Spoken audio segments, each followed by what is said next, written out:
On va prier. Éternel Dieu, nous voulons ce matin encore te rendre toute la gloire. Toi qui appelles et toi qui viens vers l'homme pour l'instruire et partager sa vie, sa peur, son incertitude, son angoisse et lui donner du repos. Par les vertus de ta bonté, par les vertus de ton amour, par les vertus de ta nature divine. Viens et bénis-nous.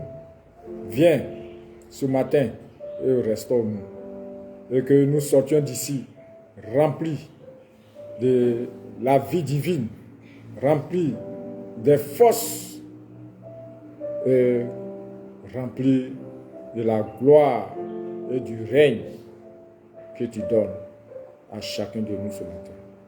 À toi la gloire, la vie et l'éternité. Amen. Amen. Et vous asseoir.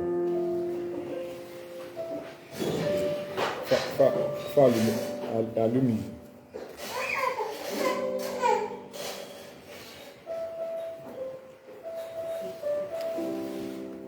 Bien-aimés, ce matin, je voulais vous saluer dans le nom de notre Seigneur Jésus-Christ.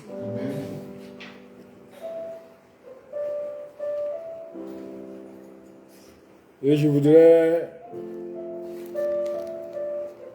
ce matin partager avec vous la parole de Dieu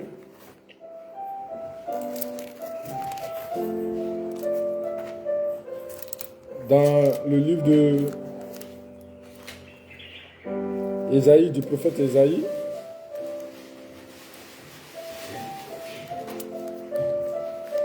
Dans son chapitre 1, les versets 9 à 20.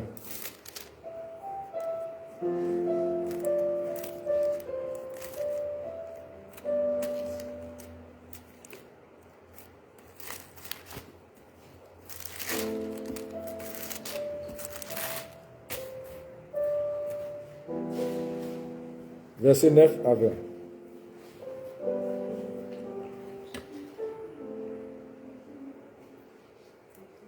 Sachez que nous sommes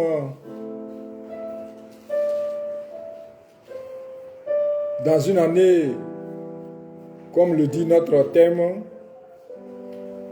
année de saison de meilleurs fruits et de meilleurs produits. Notre thème central de cette année est intitulé Année de saison de meilleurs fruits et de meilleures productions, dont nous avons comme thème de texte de base Deutéronome 33, les versets 13 à 16. Aussi, je vous ai dit que cette année 2025 est une année prophétique. Est une année exceptionnelle. Est un nouveau départ. Est un nouveau départ. Et je vous ai dit que depuis le premier culte de ce mois de janvier, que chacun de nous devrait faire une action de grâce. Et je le dis en connaissant de cause. Parce que l'année 2025 est une année d'équilibre, comme je l'ai dit. Avec le chiffre 9. On additionne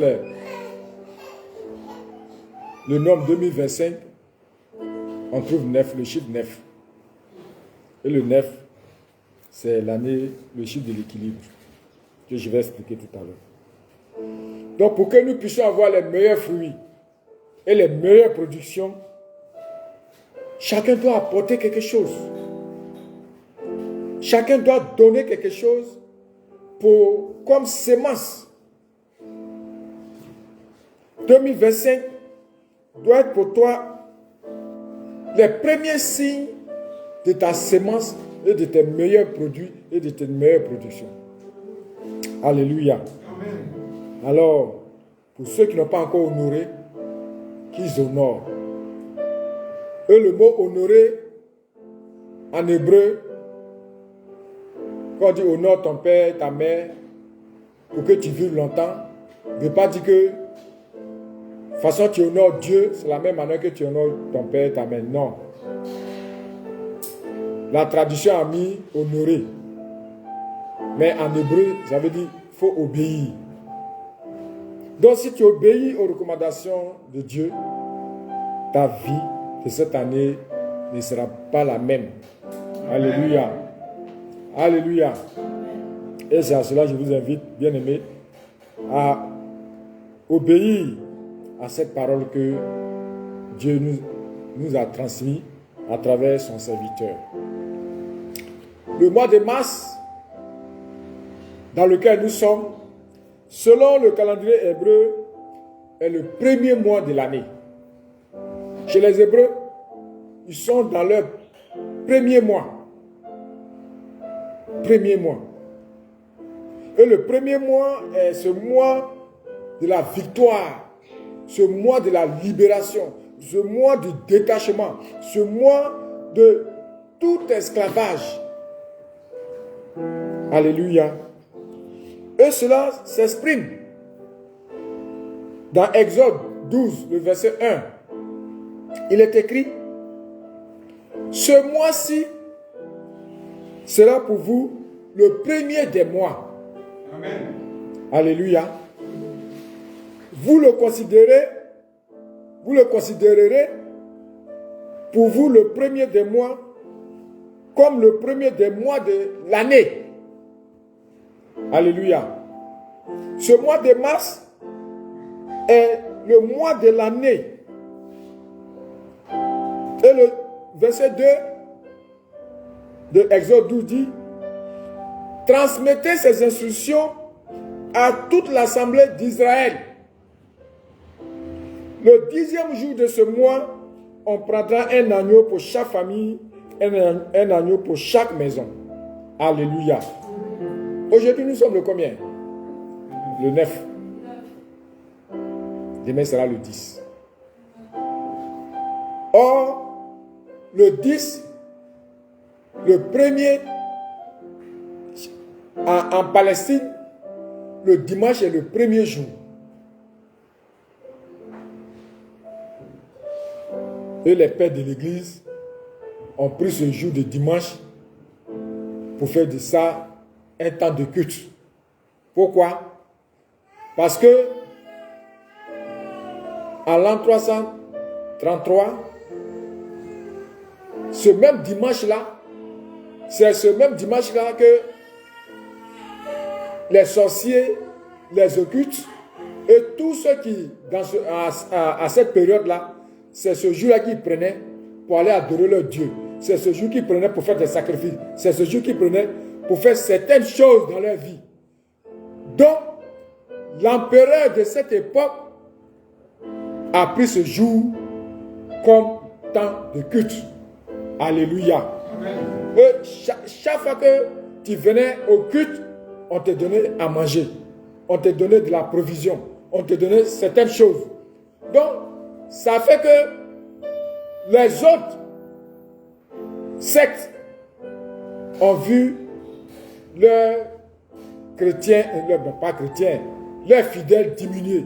Parce que de l'autre côté, là, on mange. De l'autre côté, après le culte, il y a quelque chose pour aller à la maison. Alléluia. C'est de la même manière aujourd'hui. Lorsqu'on vient, Dieu nous donne quelque chose en esprit et nous allons à la maison. Amen. Amen. Amen. Amen. C'est pourquoi ce matin, je voudrais vous inviter pour dire que 2025 est l'année de notre chronos. Le chronos, c'est le temps, le moment. Le moment. Et quand tu es dans ton chronos, tu vas vivre des moments difficiles. Tu vas vivre des expériences difficiles. Tu vas vivre des douleurs. Tu vas sentir des choses, des moqueries. Tu vas sentir la maladie. Tu vas sentir le déséquilibre. Tu vas sentir tout ce qui te fera peur. Mais sache que après le chronos vient le kairos. Amen. Alléluia. Vient le kairos. Le kairos, c'est le moment où Dieu te bénit. C'est le moment où Dieu te met au large. C'est le moment où Dieu essuie tes larmes. C'est le moment où Dieu te pousse. Dieu te propulse. Et tes adversaires d'hier qui se moquaient de toi, ceux-là même qui vont venir encore pour te dire: hé, mon frère, hé, ma soeur, comment tu as fait? C'est le Seigneur. Alléluia.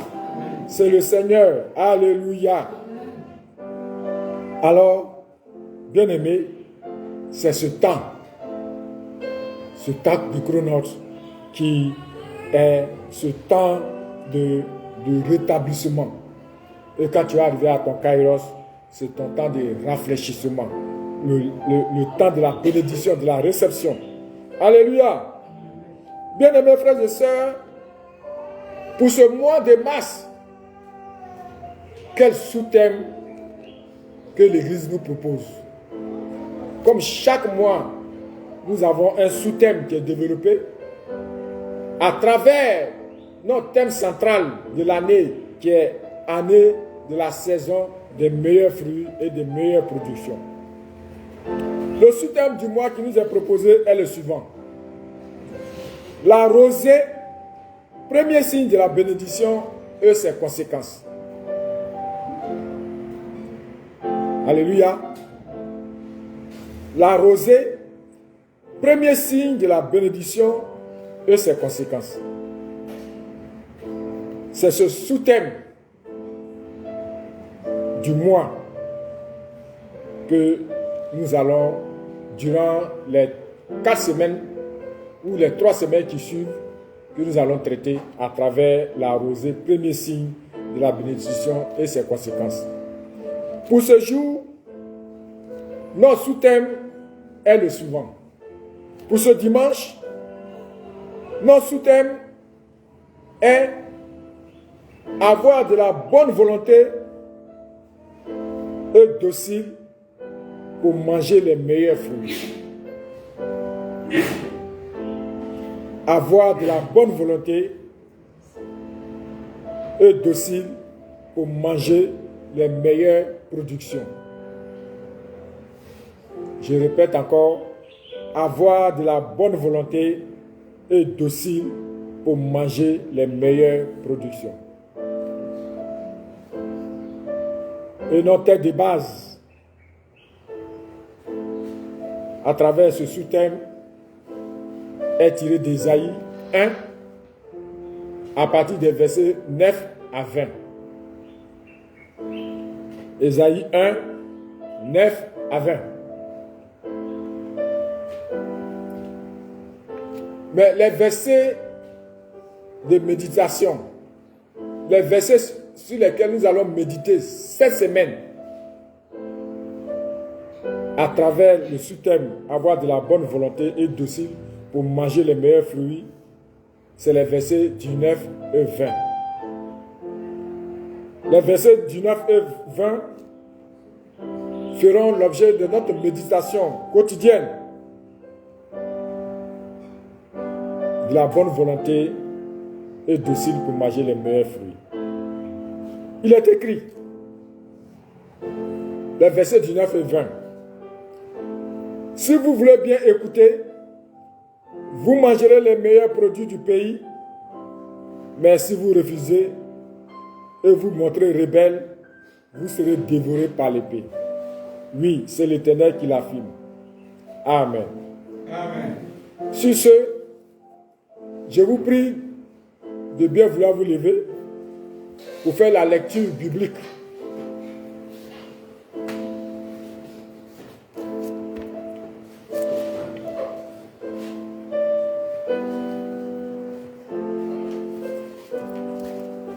Ésaïe 1, à partir du verset 9 à 20. Je lis dans la version Thomson. Il est écrit: sans l'Éternel des armées, qui nous a conservé un faible reste,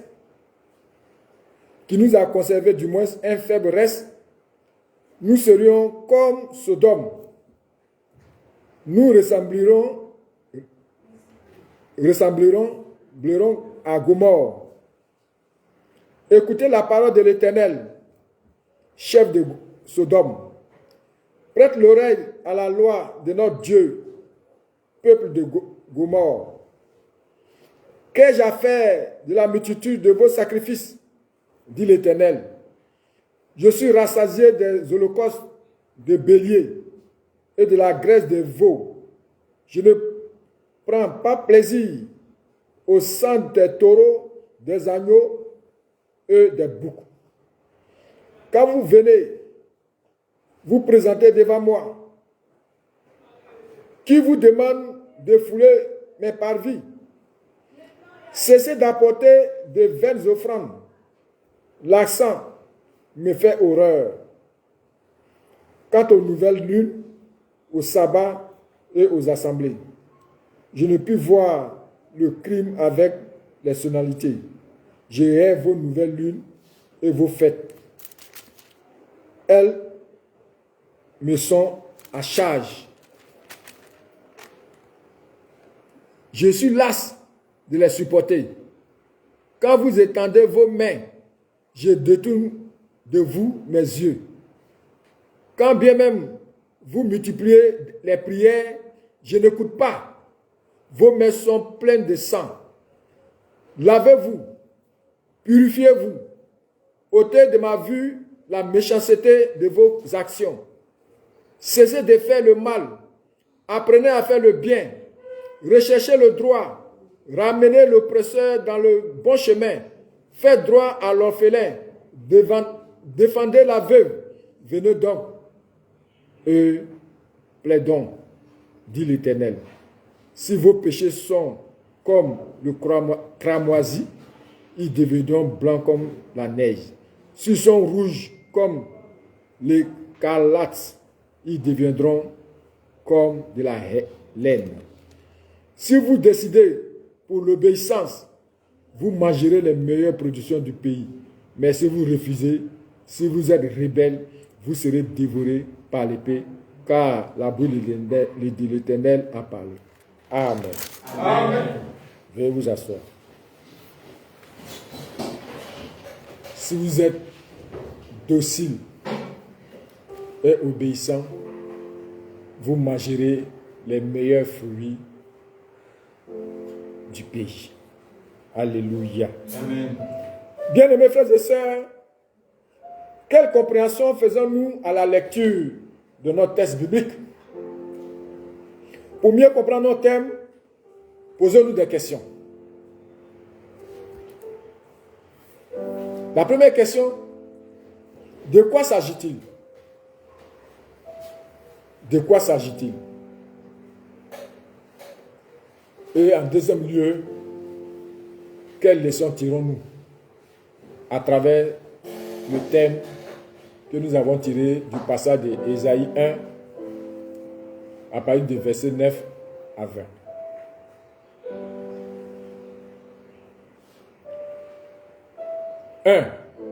De quoi s'agit-il?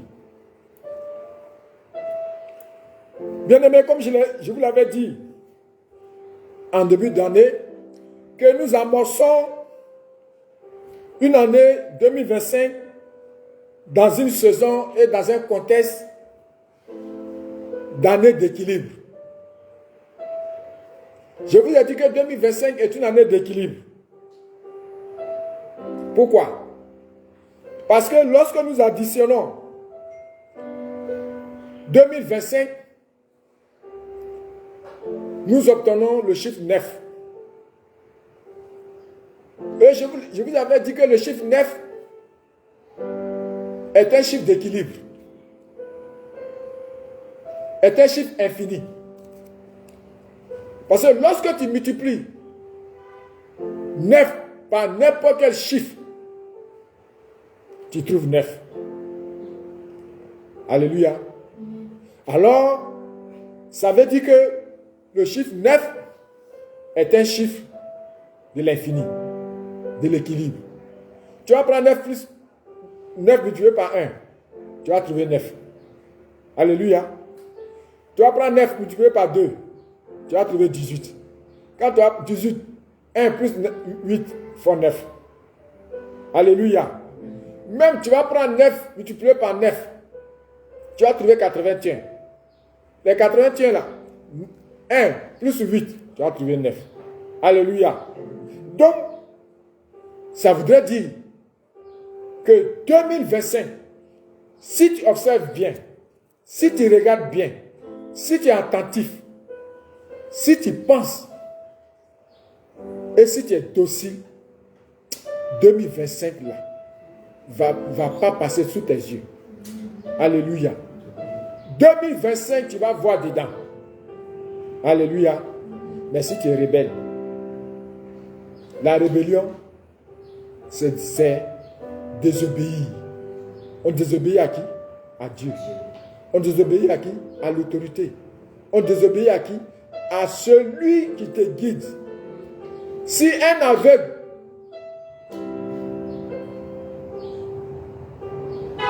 laisse la main de celui qui le guide, de celui qui l'amène, il va s'arrêter.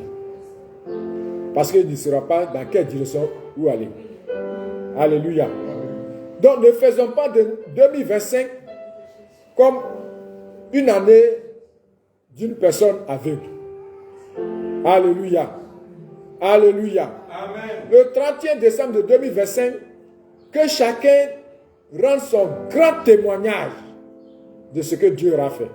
Amen. Oui. Alléluia. Alors, dans quel contexte Ésaïe 1, les versets 9 à 20 ont été écrits? Quel est le contexte? Avant le contexte, il faut savoir que j'avais prêché ici que le livre d'Ésaïe, pour mieux l'étudier, est divisé en 3 parties. La première partie d'Ésaïe part du chapitre 1 au chapitre 9. Au chapitre 9, 39. Chapitre 1 au chapitre 39. Et ces chapitres-là annoncent déjà, Ésaïe annonce déjà de ce que il y aura un libérateur divin, un libérateur du monde. C'est Ésaïe qui annonce. Et ce libérateur, c'est Jésus. Amen. Alléluia. Ésaïe est le premier à annoncer ça dans son chapitre 7. Et en même temps, dans ce même chapitre 1 à 39, Ésaïe va annoncer, ou du moins va déplorer, l'état de vie du peuple. Et il va leur dire, la manière dont vous vous comportez, la manière dont vous vivez, vous serez déportés. Alléluia. Vous serez déportés. Les gens n'ont pas cru. De la même manière, à l'Antiquité, au temps de Noé, Dieu avait averti le peuple de la destruction. Et les gens n'ont pas... Ils s'en fichaient. Ils s'en fichaient. Il dit, tu es où? Toi-même, on ne te voit pas. Puis tu dis, on va mourir. Tu vas envoyer l'eau. Il faut envoyer l'eau, on voit. Et l'eau est venue. Et c'est la même manière que Ésaïe aussi va annoncer un terrible événement. Et les gens ne vont pas, ils s'en foutent. Et ils vont partir. Alléluia. Du chapitre 40 au chapitre 54, c'est le retour des exiliés. Ces chapitres-là vont annoncer que tout ce que Dieu a envoyé de l'autre côté vont revenir. Dieu se répand. Dieu se répand. Il va leur pardonner. Ils vont revenir. Il a vu la détresse. Et Dieu est toujours comme ça. Tu vas beau faire. Tu vas l'énerver. Il va se fâcher. Mais après, il va avoir de la compassion. Amen. Alléluia. Mais il ne faut pas le tenter chaque fois. Alléluia. Il ne faut pas le tenter. On ne sait jamais. Si tu as pardonné une fois, 2 fois, 3 fois, tu penses que c'est une habitude. Mais cette fois-ci, ce n'est pas sûr qu'il te pardonne. Tu vas rester dedans. Alléluia. Donc, c'est des chapitres 40 à 54 qui parlent de leur retour. Et les chapitres 55 à 66 leur rappellent leur souffrance et une libération totale. C'est la même chose pour nous. Alléluia. Alléluia. Dieu aussi, dans Genèse 8, avait dit aussi que il s'était repenti. Et il a dit qu'il ne détruirait plus le monde par l'eau. Allez dans Genèse 8, vous allez trouver ça. Dieu est compatissant, il est toujours avec nous. Alléluia. Bien-aimés, le livre d'Ésaïe que nous étudions aujourd'hui, qui est Ésaïe? Si je demande à quelqu'un ici, qui est Ésaïe? Quelle réponse vous allez me donner? C'est un prophète. Alléluia. Et il est quoi encore? Il est quoi encore?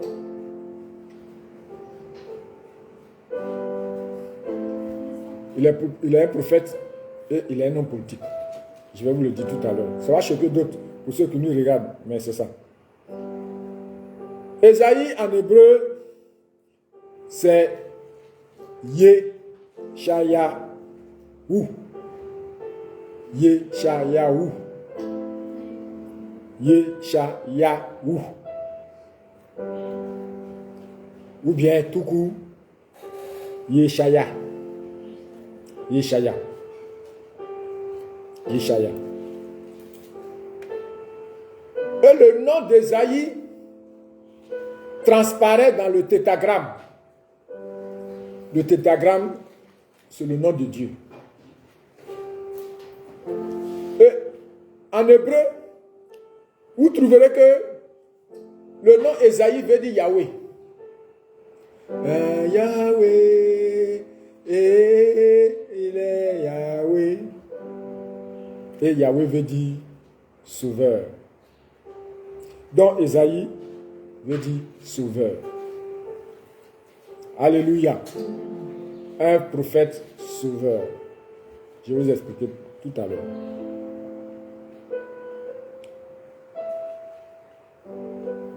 Comme le commissaire l'a dit tout à l'heure, Ésaïe était-il prophète? Oui. Ésaïe est prophète. Il fait partie du secte des Nébihim. Nébihim, c'est ce parti des prophètes. Ésaïe était prophète dans la cour royale. Mais dans cette cour royale, il n'avait pas de position officielle. Il n'était pas le chef des prophètes.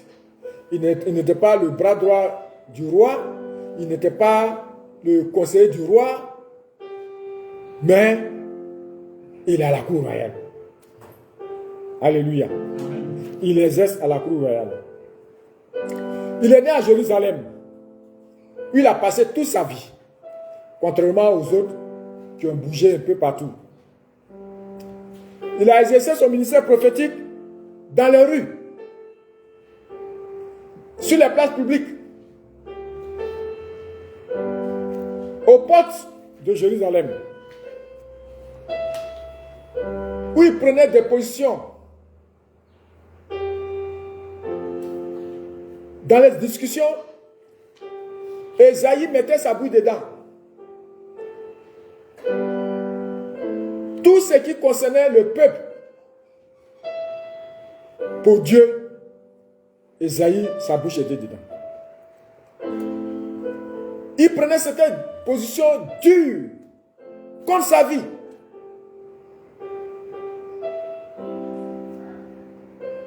Aussi, Esaïe, le prophète Esaïe, est marié et il a plusieurs enfants. Il a des enfants. Tout à l'heure, j'ai dit Esaïe était un homme politique. Oui. Parce que il avait un parti. Un parti des Jéhovistes. Les Jéhovistes, ça veut dire que les gens de Yahweh.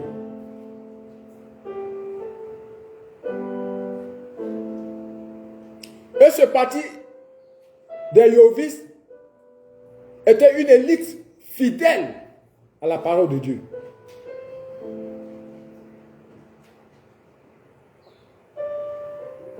Alors, pourquoi il a-t-il écrit?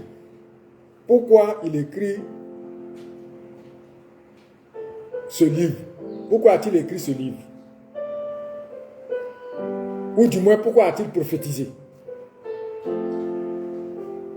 Il faut que vous le sachiez. Esaïe a prophétisé sous l'onction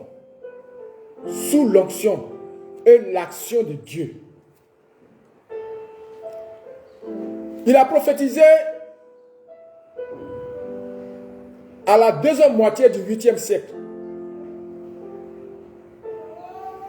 Et il est contemporain au prophète Amos et Osée.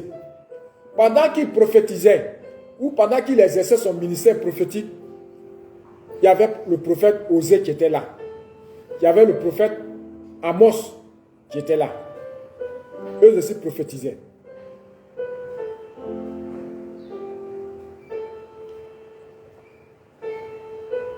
Mais quand Osée et Amos ont terminé leur temps de ministère, lui il a continué. Parce qu'il a duré. Il a vu plusieurs rois en Israël et en Juda de leur histoire. Le prophète Esaïe était l'un des grands prophètes de la Bible, de l'Ancien Testament. Pourquoi il a-t-il écrit?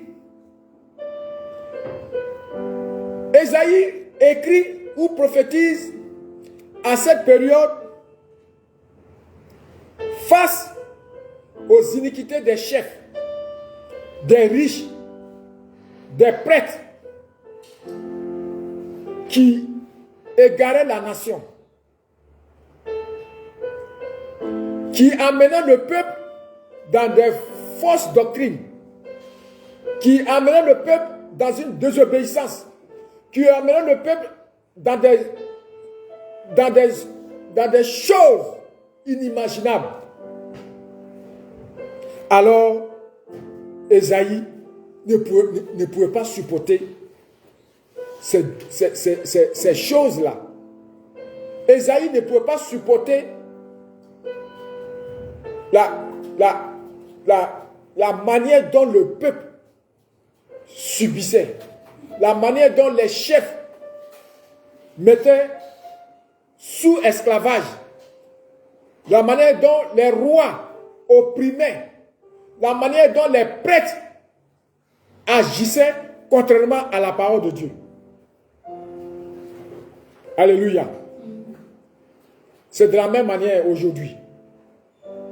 Ce que nous subissons depuis des années, un prophète doit sortir pour parler au peuple, pour parler au gouvernement, pour parler aux partis politiques, pour parler aux soi-disant bishop, archbishop, aux soi-disant prophètes des prophètes, prophètes juniors, prophètes seniors, prophètes célibataires, prophètes, bon, je ne sais quoi.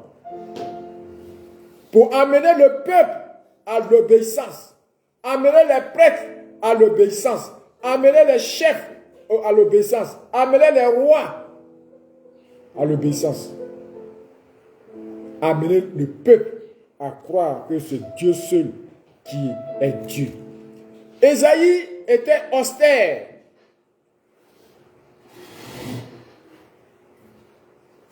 Très austère. C'est-à-dire, il était rigoureux. Ésaïe est l'un des prophètes rigoureux dans la parole de Dieu, sévère et terrible. Il annonce au chef, au roi, aux prêtres, au peuple, à tous ceux qui se comportent comme ils veulent, à tous ceux qui pensent qu'il n'y a pas de Dieu, ils peuvent vivre comme ils veulent. Ésaïe leur dit, votre manière de vivre, votre manière de faire, vous allez le payer. Dieu va vous juger. Donc, il annonce le jugement de Dieu qui leur dit, cette vie que vous menez, elle va vous amener en enfer. Alléluia. Alors, en tant que berger, il leur apporte la bonne nouvelle de Dieu sur Juda dans la maison de David et ce qui va arriver. Alléluia. Alors, comment comprendre le contexte lointain du passage d'Ésaïe 1, du 9 à 20 et à notre contexte d'aujourd'hui? Ésaïe a parlé au peuple d'Israël afin que celui-ci, le peuple d'Israël, afin que celui-ci revienne à son meilleur amour. C'est Dieu qui l'a délivré. C'est Dieu qui a mis son serviteur, le prophète Moïse, pour le délivrer de la main de Pharaon. Et Dieu a fait la promesse de leur donner un pays où coule le lait ou le miel. Et il serait avec eux. De ne pas se détourner à gauche ni à droite. Alléluia. Ésaïe va plus loin pour dire, peuple de Dieu, reconnaissez Dieu comme votre sauveur. Reconnaissez Dieu comme celui qui va vous conduire et celui qui vous donnera les meilleurs fruits et les meilleures productions. Si vous ne suivez pas ce que Dieu dit et vous n'agissez pas comme Dieu le veut, vos meilleurs fruits seront mangés par des étrangers. Alléluia. Votre terre sera occupée par des étrangers. Amen. Alléluia. Vos vies seront entre les mains de l'étranger. Alléluia. Votre manière de penser sera assujettie à la volonté de l'étranger. Alors, revenez à la bonne manière de vivre. Purifiez-vous. Sanctifiez-vous. Et venez à moi. Alléluia. Aucun esprit de mal ne vous habite. Les injures, les critiques, les faux témoignages, le mensonge, les calomnies et toutes sortes de choses que nous voyons et dans lesquelles vous vivez, laissez tout ça. Prenez soin de la veuve. Prenez soin de l'orphelin. Prenez soin de celui qui n'a rien. Alléluia. Ésaïe est le prophète visionnaire.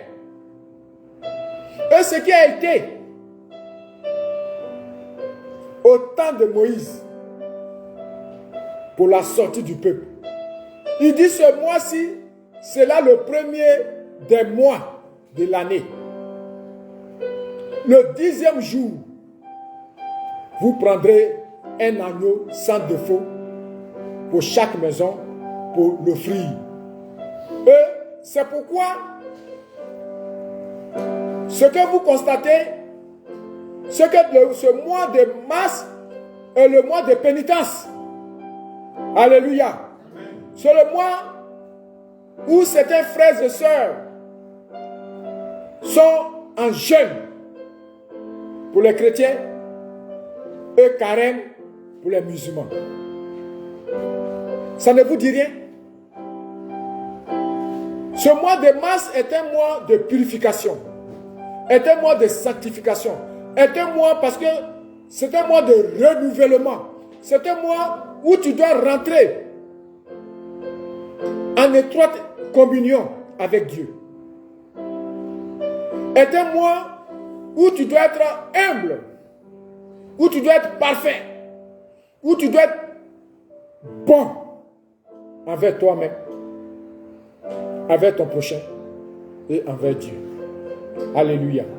C'est pourquoi ce premier du mois de l'année est un signe pour ceux qui voient clair, pour ceux qui observent et pour ceux qui veulent entrer dans le bonheur du meilleur fruit et du meilleure production, vont se mettre en communion parfaite avec le Seigneur Jésus-Christ dans un moment de purification, dans un moment de sanctification, dans un moment de prière et dans un moment de don. Don aux veuves, don aux orphelins, don aux nécessiteux, don à l'ouvrier, au sacrificateur. Alléluia. C'est dans ce contexte qu'ils vont rentrer dans un moment de libération totale. Ésaïe annonce une liberté totale dans une sanctification et une purification du cœur et de l'esprit et de l'âme. Alléluia. C'est pourquoi nous aussi, à la mission Christ Impact de Côte d'Ivoire, MCC, nous aussi nous rentrons dans ce premier mois de mars sous le couvert de ce qui a été fait au temps de Moïse et ce qui a été fait au temps d'Ésaïe, où il annonce la bonne nouvelle de la sanctification, la bonne nouvelle de la purification, de la grâce de Dieu dans nos vies. Ce mois n'est pas un mois comme tous les mois. Est un mois délicat. Est un mois de pénitence, de confession. Est un mois de sanctification. Est un mois où chacun de nous doit pardonner. Pardonner. Pardonner. Pardonner. Pardonner. Pour que tu aies les meilleurs fruits et les meilleures productions. Alléluia. Amen. Alléluia. Nous aussi, nous disposons pour ce peuple que nous formons à agir comme Ésaïe nous le démontre, à marcher comme Ésaïe nous le démontre, à nous tenir disponibles et disposés comme Ésaïe nous le montre. Le peuple de Dieu doit se purifier, confesser ses péchés et se sanctifier. C'est alors que Dieu nous pardonnera. Mais en même temps, Dieu nous offre une alternative. C'est-à-dire que Dieu nous offre une opportunité que nous devons saisir. Il dit, celle d'écouter ou de refuser. Dans ce mois de mars, dans ce premier mois où Dieu va te donner les meilleurs fruits, dans ce premier mois où tu vas te sentir mieux avec Dieu, Dieu te dit, il met devant toi d'écouter et obéir, ou bien de refuser et de rester dans la souffrance. Tu choisis quoi? Tu choisis quoi?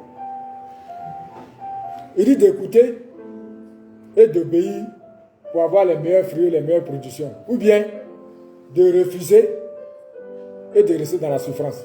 Toi, tu choisis quoi? Ah, qui est fou? Qui est fou?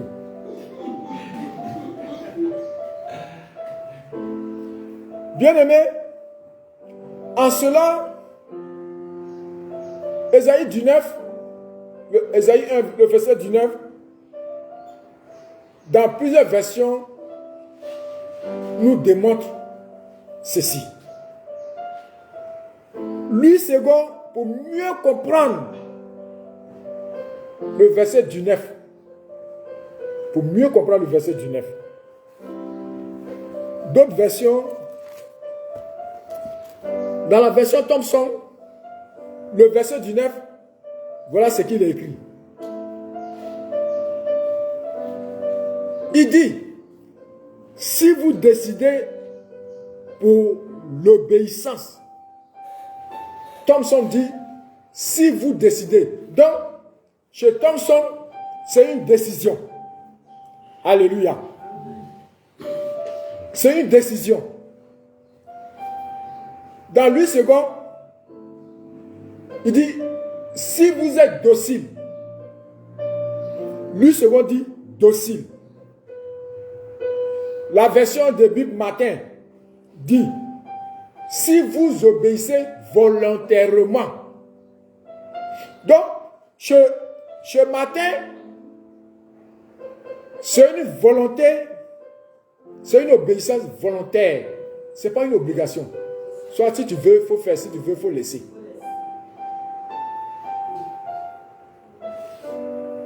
Et dans la version Darby, la Bible Darby dit, si vous êtes de bonne volonté, aïe, aïe, bien aimé, vous comprenez maintenant?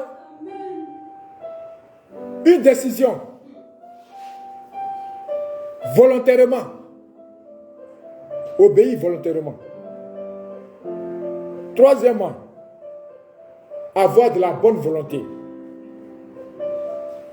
Et dans d'autres versions, on voit encore plus clair.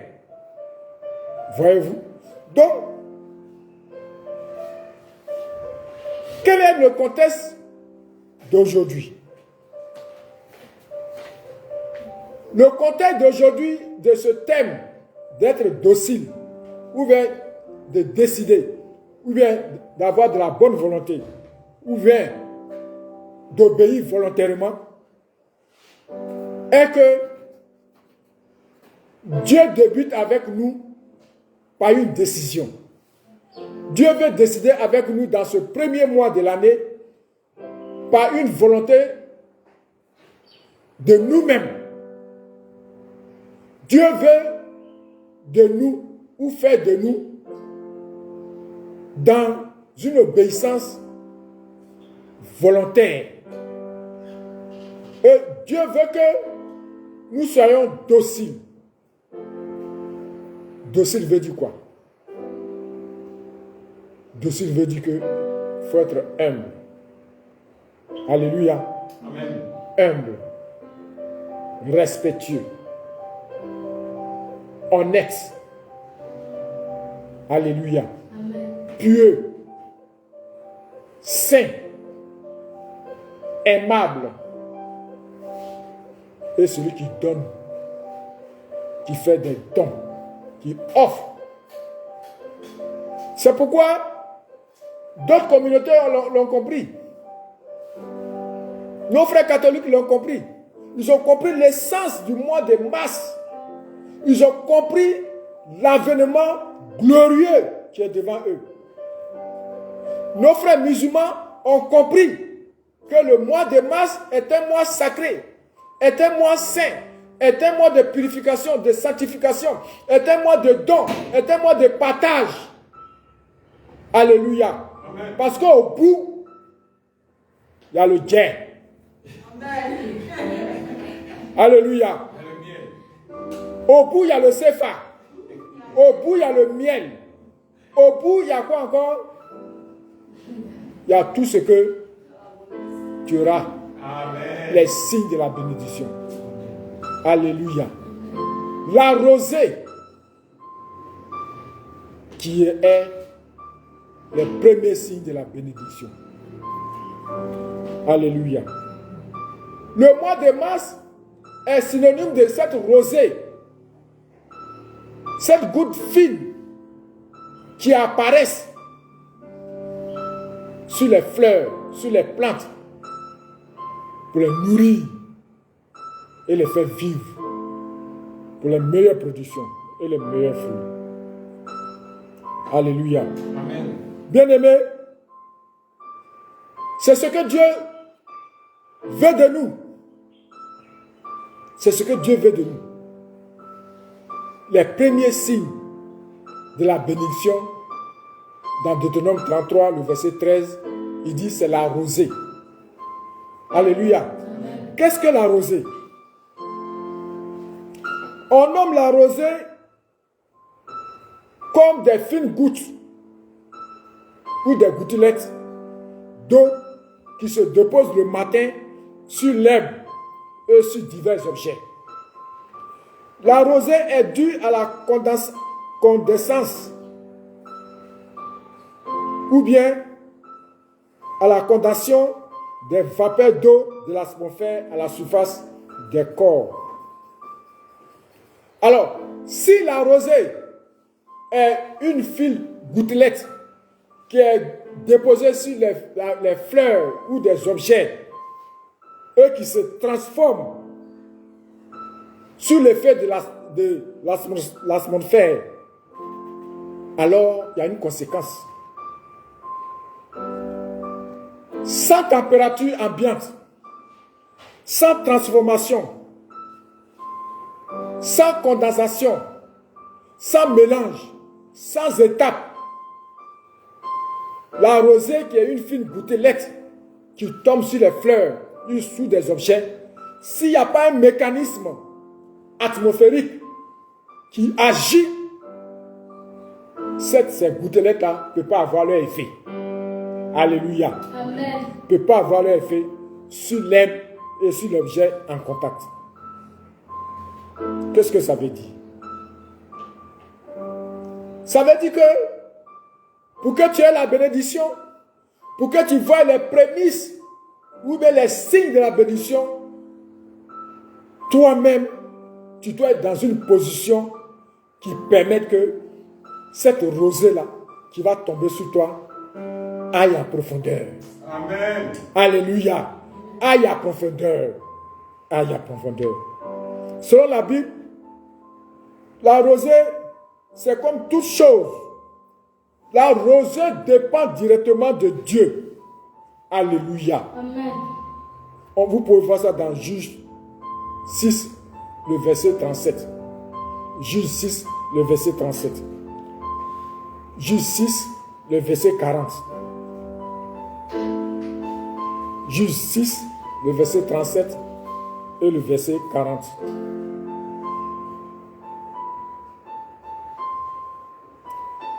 Mais pour qu'on sache que c'est la rosée est nommée avec la pluie.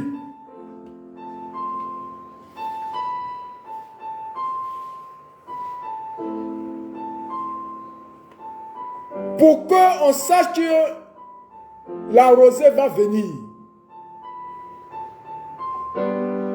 dans les pays tropicaux ou bien dans les pays chauds, ils apparaissent un peu, un peu, un peu, un peu, un peu, un peu. C'est pourquoi, quand Dieu aussi veut te bénir, Dieu te bénit un peu, un peu, un peu, un peu. Dieu veut voir ta constance avec lui. Dieu veut voir ta marche avec lui. Dieu veut voir ta présence dans son assemblée. Dieu veut voir ta participation dans son assemblée. Dieu veut voir ta motivation dans l'assemblée. Dieu veut voir comment tu aides ou comment tu viens en aide à une veuve, à un orphelin, à celui qui n'en a pas, à un nécessiteux, dans ton entourage, dans ta famille, dans ton église. Alléluia.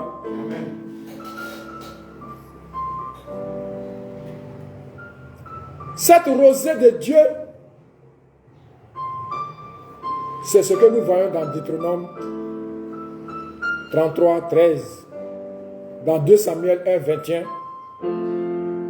2 Samuel 1, 21, dans 1 Roi 17, 1, dans Job 38, le verset 28. Job 38, verset 28. Dans Proverbe 3, 20. Dans Genèse 27, 28 à 39. Genèse 27, 28 à 39. Bien-aimés, quel but nous poursuivons? Quel but nous poursuivons dans ce mois de mars? Quel but nous poursuivons dans cette semaine? Le but que nous poursuivons, c'est notre bonheur. Notre bonheur dépend de notre engagement vis-à-vis de Dieu. Alléluia. Alléluia. Notre bonheur dépend de notre engagement vis-à-vis de Dieu. Celui qui n'est pas engagé vis-à-vis de Dieu ne peut rien avoir. Sa vie sera sèche. Il n'aura pas de rosée. Il n'aura pas de gouttelettes. Il n'aura pas de bonheur. Il n'aura rien. Sa vie sera sèche. Sa vie sera comme des tourments. Sa vie sera comme des perditions, des égarements, des songes et des rêves tumultueux à ne pas finir. Alléluia. C'est pourquoi, quels sont les objectifs que nous devons atteindre? Ou bien, quels sont les objectifs que chacun de nous, dans cette communauté, nous devons nous fixer? Quel est l'objectif? Quels sont les objectifs que tu te fixes dans cette semaine à travers le thème? Comment tu dois marcher? Comment tu dois parler? Comment tu dois regarder? Comment tu dois te positionner? Et comment tu dois t'engager? Le premier objectif, il faut s'armer de volonté. Armons-nous de volonté. Armons-nous de volonté. Deuxième objectif, dans ce premier mois, on doit demeurer dans la prière. Ce mois de mars est un mois de prière. Voilà pourquoi d'autres certains font 40 jours.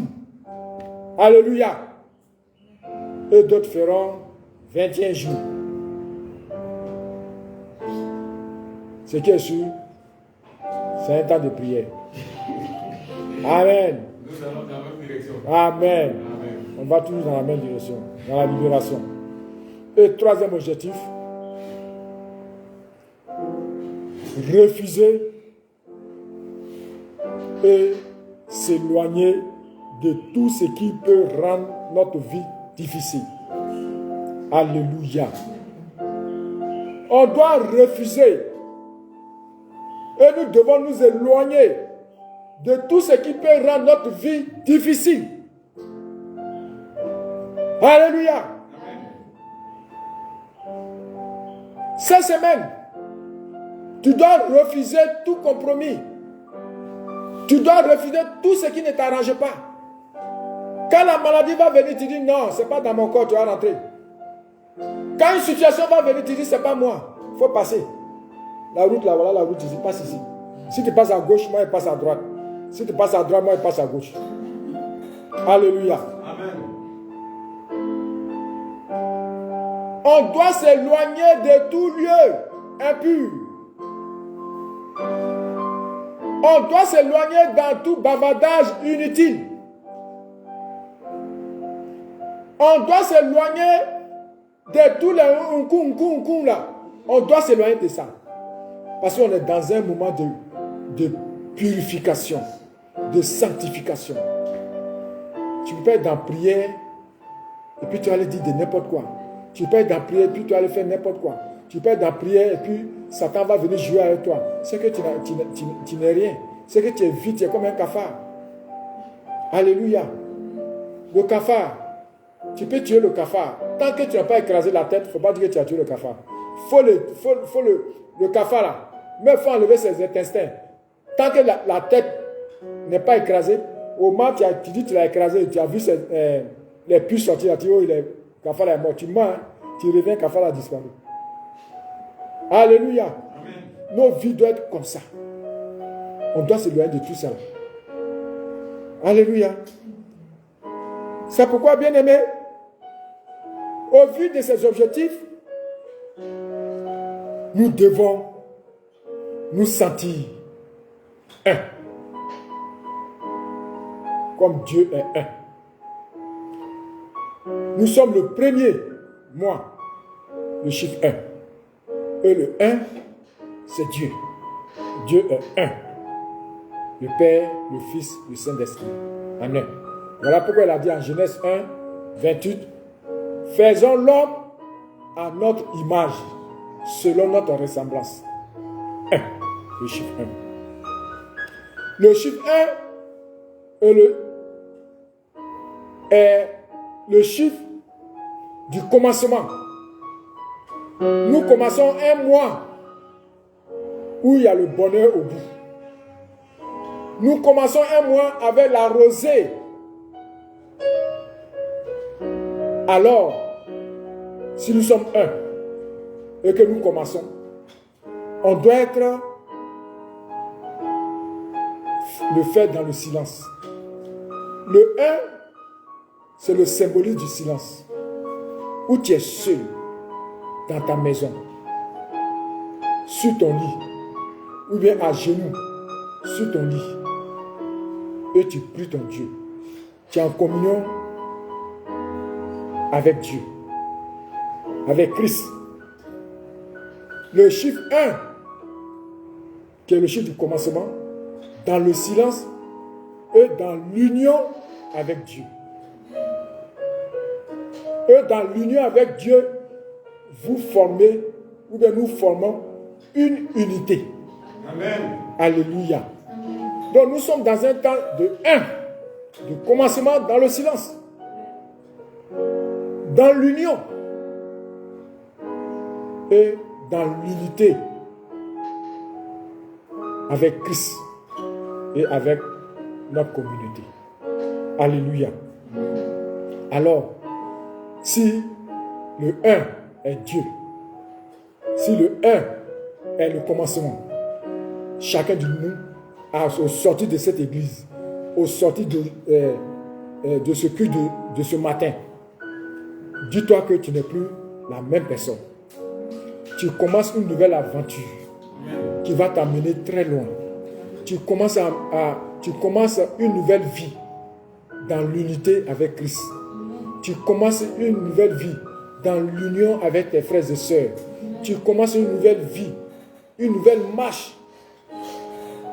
Alléluia. Pour voir la rosée que Dieu pourvoit pour toi. Que Dieu va commencer à te donner. Alléluia. Alors, tu ne dois pas être comme ce qu'il faut et ce qu'il ne faut pas. Nous amorçons véritablement vers Pâques. Pessa, en hébreu qui veut dire passer outre, quitter d'un lieu, aller d'un lieu. Pessa, quitter d'un lieu pour aller à un autre lieu. Donc, nous amorçons tout doucement vers Pâques. Vers Pâques, où l'agneau sans tache sera immolé pour notre vie, pour nos péchés, pour un renouvellement d'une nouvelle vie. Alors, tu ne dois pas quitter ici avec un autre esprit. Ésaïe nous invite que nous devons demeurer simples comme des colombes. Nous devons demeurer unis comme un peuple. Et nous devons être en unité d'esprit avec notre Créateur, avec notre Sauveur, avec notre Consolateur, le Saint-Esprit. Alléluia. Amen. Alléluia. Amen. C'est pourquoi, ce matin, quelle leçon nous tirons? Quelle leçon nous tirons?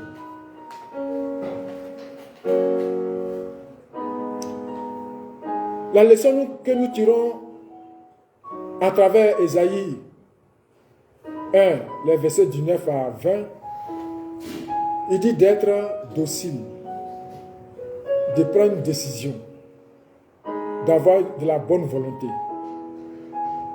pour que la rosée qui symbolise, la rosée symbolise le silence. Alléluia. Quand Dieu va te bénir, là, c'est dans le silence. Quand Dieu veut te lever, là, c'est dans le silence.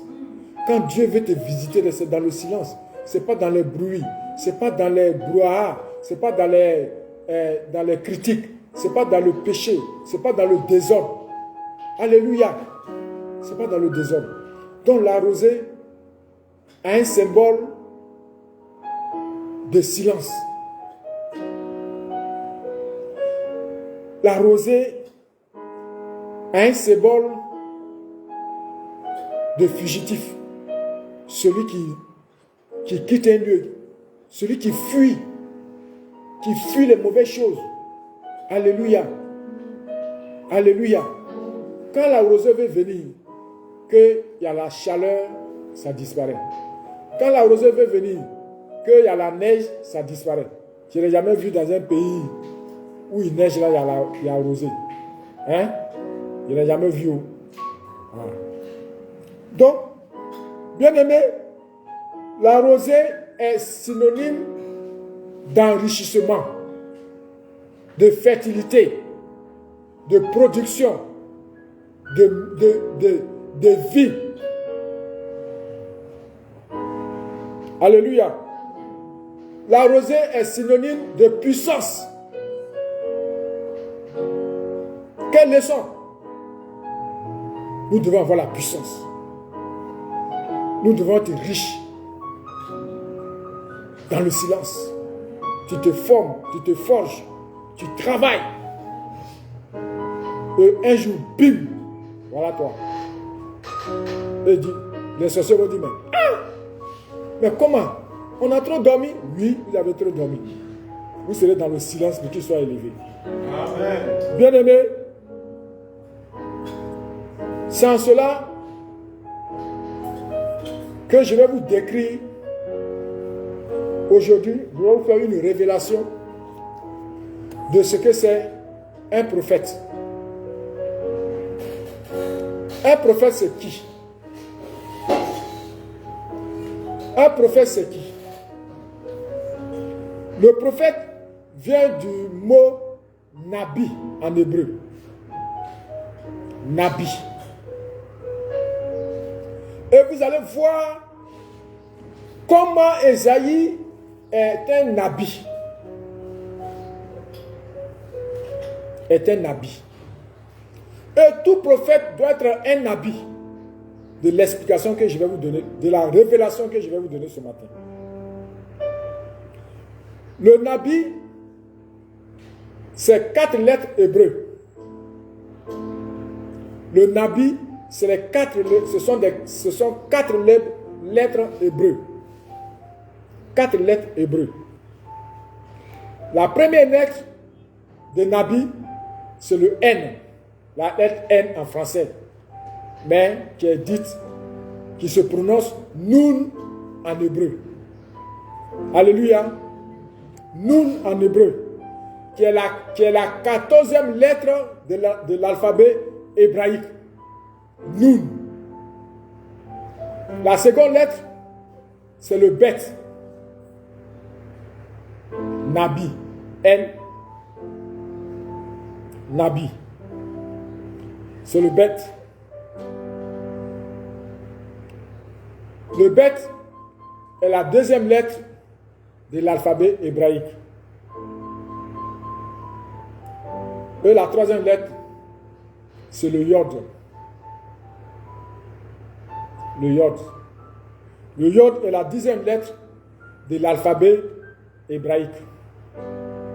Et la 4e lettre, c'est Aleph. Aleph. A-L-E-P-H. Aleph. Qui est la première lettre de l'alphabet hébraïque. Alléluia. Dans le pentagramme hébreu, chaque lettre a une signification. Et derrière chaque lettre, derrière chaque nom, il y a un chiffre. Donc le Nun, qui est la 14e lettre de l'alphabet hébraïque, Nun veut dire sémence. Alléluia. Le N là, qui est de Nabi là, veut dire sémence, veut dire la vie.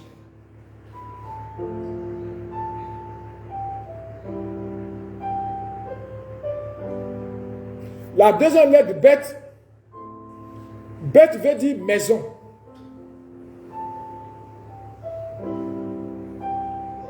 Bet veut dire maison. La troisième lettre Yod veut dire la main. Ça, je vous ai déjà enseigné ça. Tout ce que je suis en train de dire, je vous ai vraiment promis. Mais je ne vous ai pas enseigné de ce que le prophète veut dire. Et à partir de cet enseignement, vous allez voir distinguer qui est prophète en Côte d'Ivoire. Quand quelqu'un dit le prophète, ça signifie quoi? Qu'est-ce qu'il a fait, qu'est-ce qu'il dit et qu'est-ce qu'il fera? Et Aleph veut dire la force. Donc, tout à l'heure, j'ai dit que Yod veut dire la main. En même temps, l'action. Donc, Yod veut dire la main de Dieu, ou bien l'action de Dieu. Aleph veut dire la force, l'autorité, l'engagement.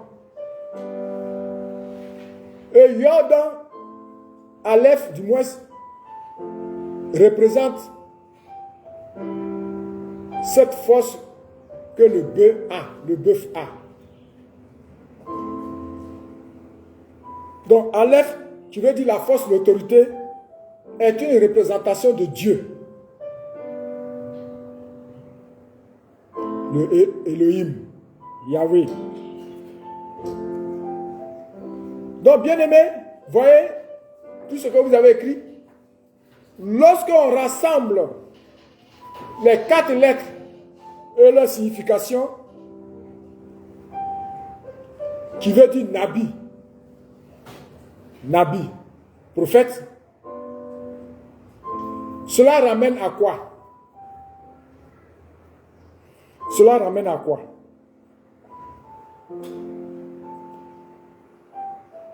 La première lettre, on a dit, c'était quoi? Oui.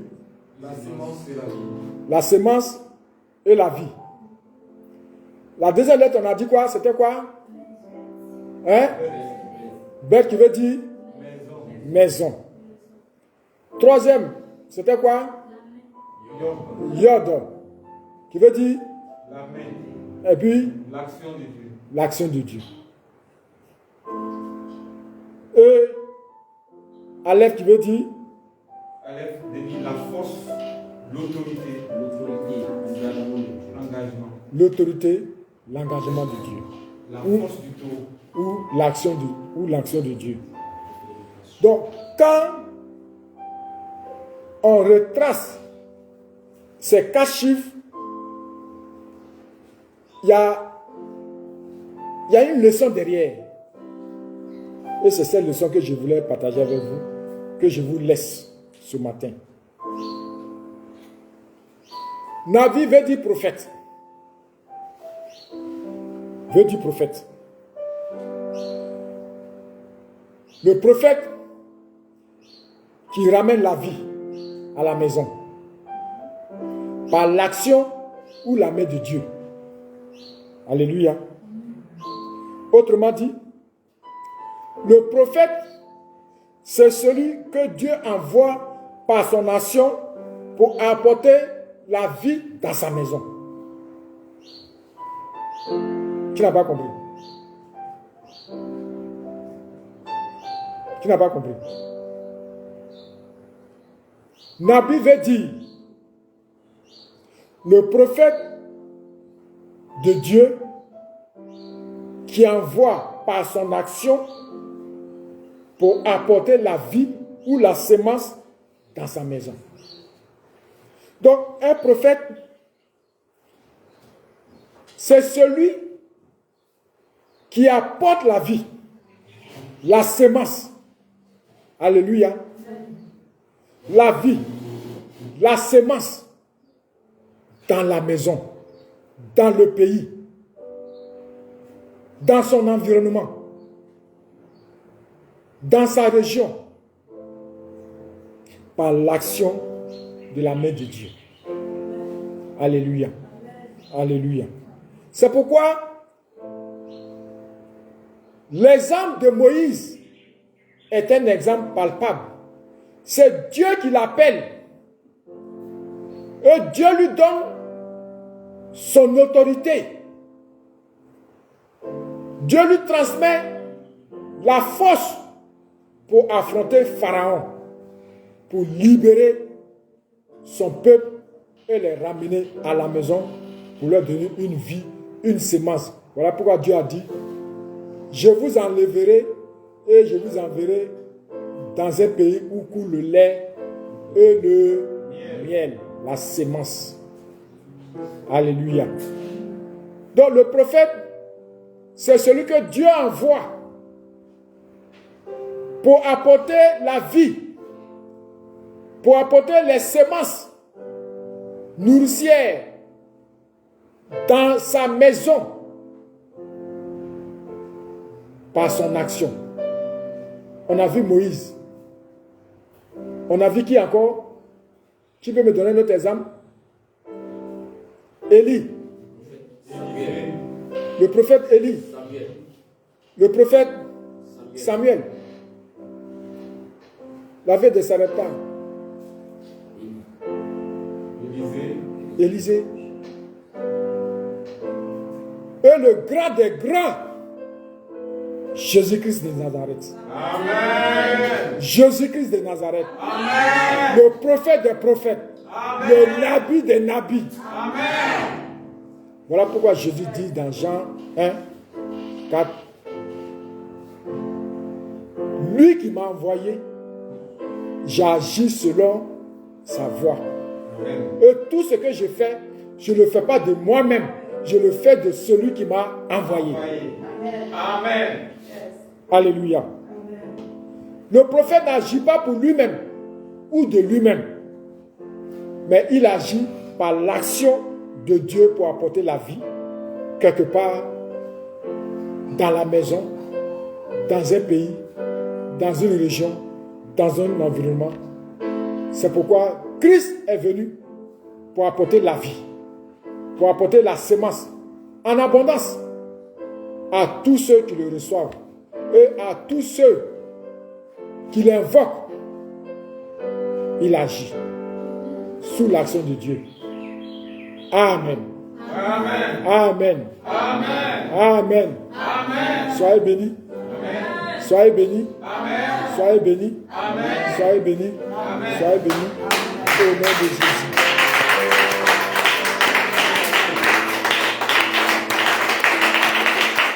Alléluia.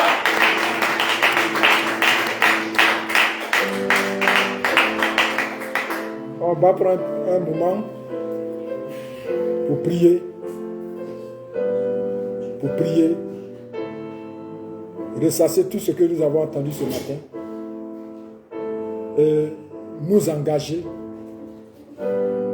Prendre nous devons décider, chacun volontairement, chacun de façon docile, à s'approprier de ce que Nabi nous apporte, cette vie, cette sémence, sous l'action du Seigneur Jésus-Christ, pour que nos vies, dans ce premier mois, dans ce commencement, changent dans un silence que Dieu même nous a ordonné.